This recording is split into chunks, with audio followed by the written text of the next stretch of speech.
अस्सलाम वालेकुम viewers, welcome back to my YouTube channel daily tips with अस्मा।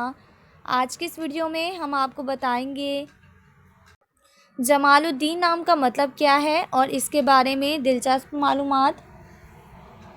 जमालुद्दीन नाम का शुमार लड़कों के नामों में होता है। जमालुद्दीन एक इस्लामी नाम है। जमालुद्दीन नाम की इब्तदाई तारीख अरबी ज़ुबान से निकलती है। जमालुद्दीन नाम के लड़कों के लिए खुशकिस्मत नंबर 7 माना जाता है।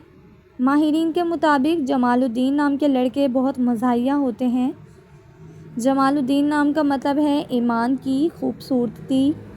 जमालुद्दीन नाम के लड़कों के लिए खुशकिस्मत दिनों में बुध, जुम्मे का दिन शामिल है। जमालुद्दीन नाम के अफराद के लिए मुवाफिक रंगों में सुरमई, काला और नीला रंग शामिल है। जमालुद्दीन नाम के अफराद के लिए मुवाफिक पत्थरों में रूबी पत्थर शामिल है। खुशकिस्मती वाली धातों में हिंसों के हिसाब से लोहा शामिल है।